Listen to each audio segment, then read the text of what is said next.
સુવનવી Saurashtra university બાદ ગુજરાત યુનિવર્સિટીના કુલપતિએ પણ પોતાની સરકારી કાર પર સાયરન ફિટ કરાવતા વિવાદ સામે આવ્યો છે। ગુજરાત યુનિવર્સિટીના કુલપતિ ડોક્ટર નીરજા ગુપ્તાની કાર પર સાયરન જોવા મળ્યું।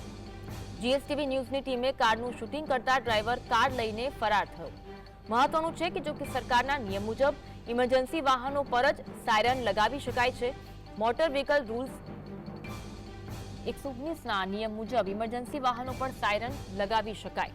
તો સામાન્ય સંજોગોમાં કુલપતિની કાર યુનિવર્સિટી ટાવર પાસે જ પાર્ક કરવામાં આવતી હોય છે। સૌરાષ્ટ્ર યુનિવર્સિટી કુલપતિનો વિવાદ સામે આવ્યો હતો ત્યારબાદ આજે કાર પ્રેસ વિભાગમાં પાર્ક કરેલી જોવા મળી। જીએસટીવીની ટીમે કુલપતિની સાયરનવાળી કારનું શૂટિંગ કરતા ડ્રાઈવર કાર લઈને પલાયન થઈ ગયો હતો। સૌરાષ્ટ્ર યુનિવર્સિટી બાદ હવે ગુજરાત યુનિવર્સિટીના કુલપતિની કાર પર પણ સાયરન જોવા મળ્યું હતું, જેના કારણે વિવાદના એંધાણ વર્તાઈ રહ્યા છે। ગુજરાત યુનિવર્સિટીના કુલપતિ ડોક્ટર નીરજા ગુપ્તાની કાર પર સાયરન જોવા મળ્યું હતું। જીએસટીવી ન્યૂઝની ટીમે કારનું શૂટિંગ કરતા ડ્રાઈવર કાર લઈને ફરાર થયો હતો।